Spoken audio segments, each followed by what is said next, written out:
Maaf, kebanyakan perbuatan buruk terjadi bukan sekedar ada peluang melakukannya. Tapi persoalan yang paling penting adalah didasarkan pada cara berpikir yang tidak tepat. Ketika cara berpikirnya salah, maka muncul tindakan yang keliru dalam kehidupan. Orang-orang yang korupsi berpikir dengan korupsi itu bisa mendatangkan harta lebih banyak. Karena berpikirnya keliru. Karena dengan cara yang baik pun rezeki akan datang. Jadi kalau Anda bisa meraih rezeki dengan cara yang baik, kenapa Anda memilih yang haram?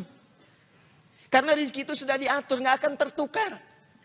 Putri ada yang tertukar, putri yang tertukar sampai jadi sinetron. Menteri ada yang ditukar, tapi rezeki nggak akan tertukar. Rezeki Anda mustahil tertukar dengan orang lain, mustahil itu. Rezeki kita itu sudah diatur. Yang belum teratur adalah surga kita semua.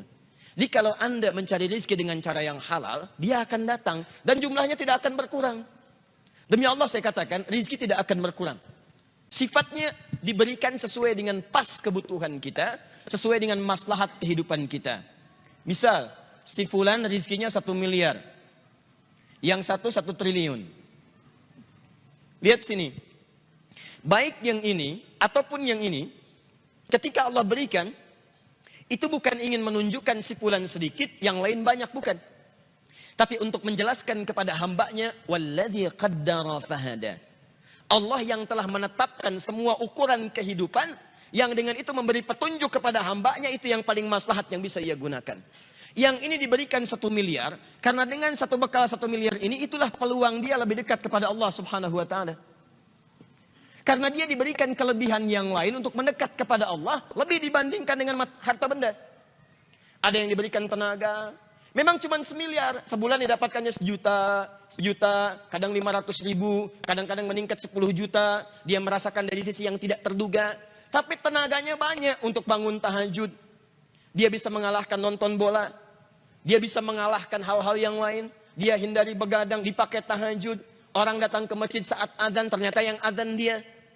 Yang ini beda, tenaganya belum terarah untuk bisa memaksimalkan tahajud, puasanya belum konsisten, azan belum mampu dilakukan, maka Allah berikan peluang untuk menyusul amalan yang lainnya dengan pendekatan harta benda. Diberikanlah kemudian kelebihan dibandingkan dengan yang ini dari sisi harta materinya.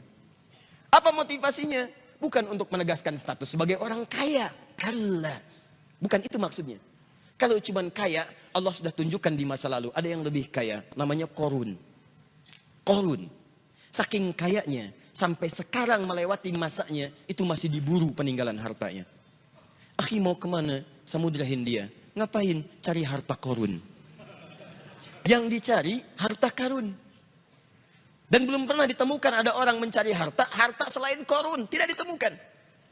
Tapi Qorun salah jalan. Dia gunakan hartanya hanya untuk sekedar berbangga. Dan diabadikan kisah itu dalam Al-Quran. Bukan untuk menjadi kisah yang kemudian banyak dikenang dan disampaikan atau bahkan didongengkan.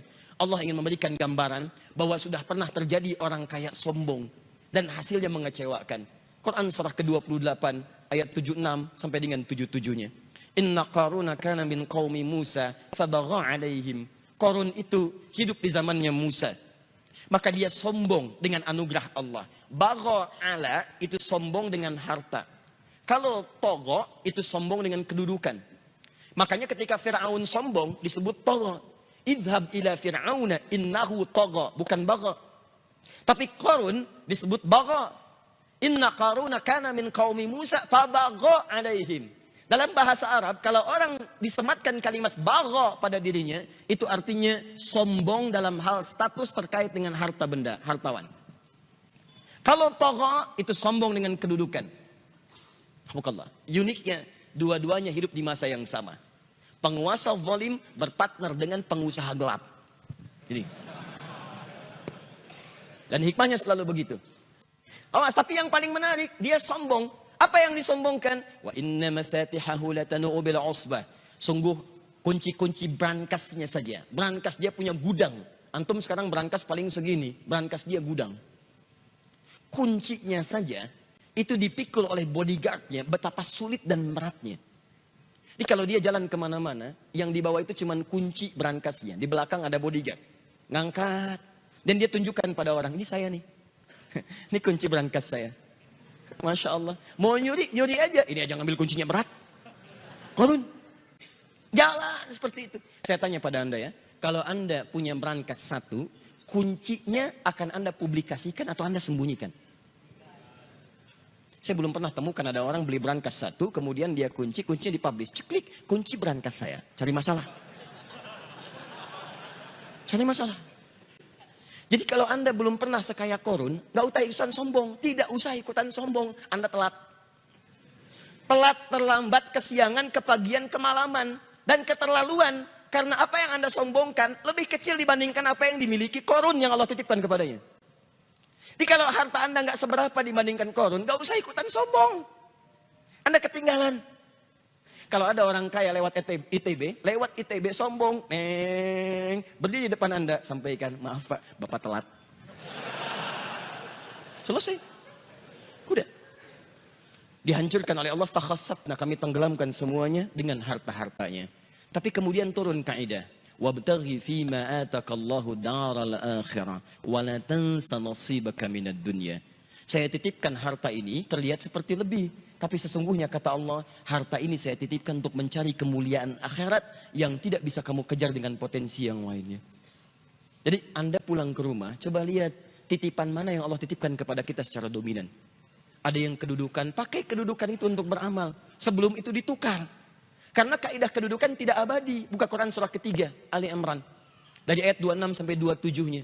Qulillahumma malikal mulki tu'til mulka man tasha wa tanzi'u mulka mimman tasha. Anda yang sekarang misalnya jadi rektor, ada yang misalnya bupati, wali kota, macam-macam. Sepanjang melekat kedudukan itu titipan. Supaya Anda bisa beramal dengan kedudukan itu. Sebab itu peluang, kalau sudah nggak ada lagi, peluang itu terhapus dari diri Anda. Mumpung Anda misalnya direktor nih, misal buat sebuah misalnya ketetapan, tanda tangan bagi mahasiswa, para dosen. Ya, ketika masuk waktu sholat diutamakan bagi siswa yang muslim, dosennya misalnya, ayo maksimalkan sholat berjamaah di masjid. Anda tuliskan, bubuhkan tanda tangan. Begitu ada orang-orang yang ke masjid karena melihat surat dengan tanda tangan Anda, setiap orang yang ke masjid Anda mendapatkan bagian pahalanya. Dan saya katakan kepada Anda, orang ke masjid itu bukan cuma sholat. Datang. Dia berdoa. Sholat 2 rakaat ada pahalanya. Duduk i'tikaf ada pahalanya. Baca Al-Quran setiap hurufnya ada pahalanya. Dan ketika dia berangkat karena tanda tangan Anda, karena informasi dari Anda, maka berapa pahala yang Anda dapatkan dalam kehidupan di muka bumi. Jabatan selesai. Begitu selesai, Anda pensiun, selesai. Tapi ada yang abadi yang ketika Anda bawa ke hadapan Allah, itu yang Anda banggakan di hadapan Allah Subhanahu wa ta'ala. Maka teman-teman sekalian, kembali ke sini, segala yang Allah titipkan, hakikatnya untuk mendekatkan diri kita dengan Allah Subhanahu wa ta'ala.